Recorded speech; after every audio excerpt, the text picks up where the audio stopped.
Good morning, this is Jeff with Sewer Tech Northwest, back over here at 7920 Southeast Orient Drive here in Gresham, located down the basement, very near where we started from last time. This go around, we're going through the backflow valve. Thank you to the seller for getting this accessible, did a nice job with all that, and you can actually remove the lid, which is a small miracle. So anyway, we're going to check the overall condition and serviceability of the sanitary sewer line. I believe, visually speaking, it's hard for me to just eyeball it with a certainty. Both branches down here are 3-inch pipe. My assumption is we're dropping into 3-inch as well. These are just a little bit harder to eyeball. Anyway, we're going to zero out. Water's running. So for the buyer, we were talking about the backflow valve the other day. You see how gunked up this thing is? This is what you don't want to have happen. So these things lift. They're designed this way so you can just simply lift them out. They just rest in there. Sometimes these do need cleaning. You can see how there's gunk and grease and mildew, all kinds of fun stuff on there. Those do sometimes need servicing to keep them clean so that they actuate properly. All right, we got some standing water in the line. Pretty quick after dropping in. We'll take a look at all this on the way out when the line is fully drained. Now you've got a half decent belly there. We're going back in now. We're still in essentially the same belly. And we're getting into quite a bit of standing water here now. Although it feels like we're in more water. There's quite a bit of grease and debris buildup. I'm hoping we get a better view of things as we come back out here in a minute. You've got probably at least 1 inch of standing water there easily, and a lot of buildup. By and large, most of that looks like grease buildup. That is something you really want to avoid going down your septic. I also just saw it's hard to see now, but you can catch a glimpse earlier on where you've got, right there is a spot too, you've got debris hitting the top of the pipe there. So we may very well, yep, we've got some more standing water just ahead. Those are, when you have debris hitting the top of the pipe in a nice thick layer like that, that is an indication that the line at the very least, like right here too, a blockage at the very minimum occurred there. A lot of times what that is the remnants of a past backup, which when the line fills up completely, deposits debris at the top of the sewer line. That is a little more common thing to see in septic. Septic systems just by nature are a little more, they're more finicky than your average sewer line that goes out to a city main. So they are in general more prone to backing up, either if you're simply not pumping them out often enough and or treating them improperly, or treating them how the average person treats a city sewer line. They don't handle that abuse in the same manner. But fats you really want to avoid. One, it'll gunk your pipe up and cause blockages. But two, you can end up ruining a drain field.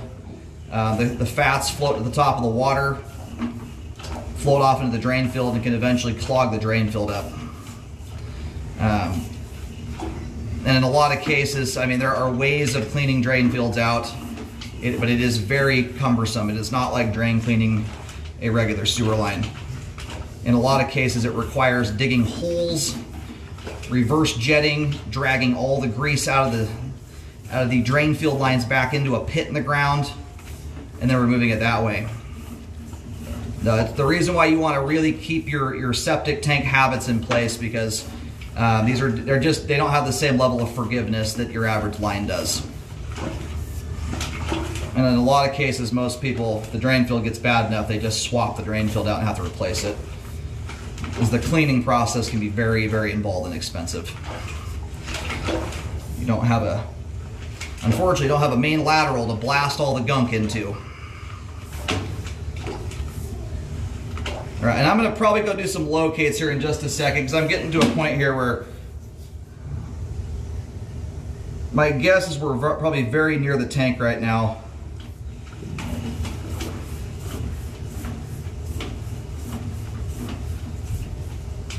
I imagine we should be hitting the drop into the tank.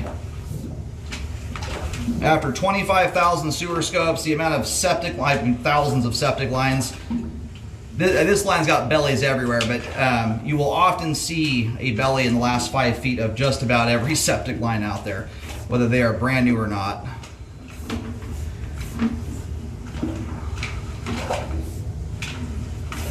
Yeah, and see, right, my guess is you've got gradation issues all the way out here. There is so much buildup in the line, though. Theoretically, some of these spots may not be bellied. The buildup in here is very thick. So you could start by jetting and cleaning the whole line out and reassessing the true level of standing water. My camera's covered in so much grease right now I can barely even see. What I can tell you is that we're in standing water for much of this. All right, I'm gonna go locate and see where we are here. If we're within, you know, a few feet of the tank here at this point, we're just gonna call it good. We're not gonna be seeing anything new or different. But you know, like right here, you can barely see the camera lens is actually popped out of standing water. There is just an it looks like grease. That's my assumption. The only other thing that would cause this is if there's bad joints allowing dirt to get into the sewer line. But this is looking a little more reminiscent of grease. But it would be one, if repairs are done, I think it would probably be worthwhile potentially to jet the line out, just so you know exactly where the standing water issues are. There's so much gunk in the pipe, I could be shoveling stuff in front of the camera to an extent. There we go.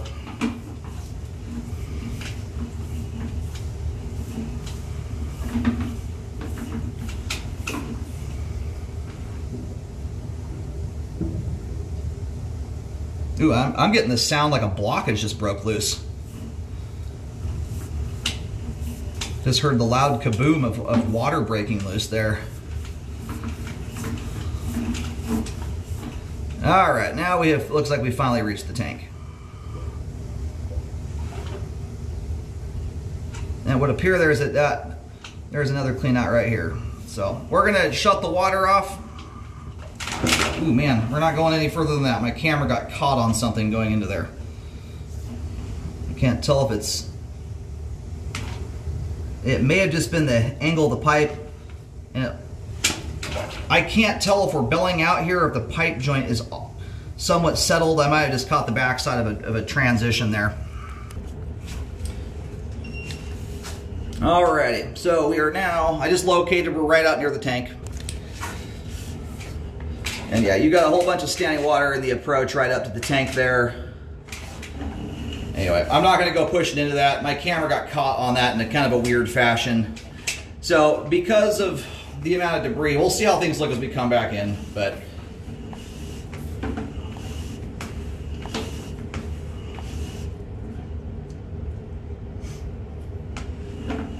I've had water off now for quite a while. Any water movement you're seeing there, by and large, is mostly from my camera dragging water around and letting it break loose. There is a grainy texture to this water that almost kind of looks like it might be dirt.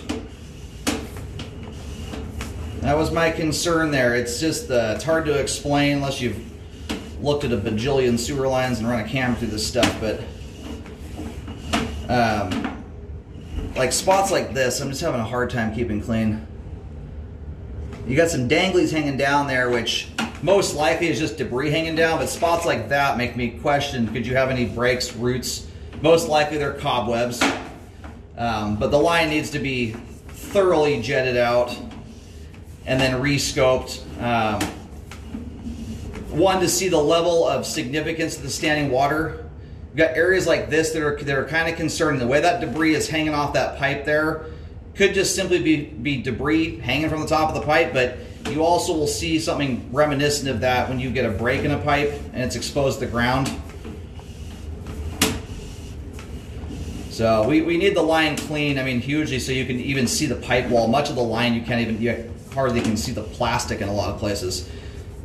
But the texture of that water there, there's certainly grease in the pipe, but there's a grainy texture to that almost looks like dirt or sand. Hard to say. Jetting the line out and getting a nice clean line to look at will help us identify if there's any areas in the line that potentially are open to the ground. Also allow us to see how extensive the standing water is.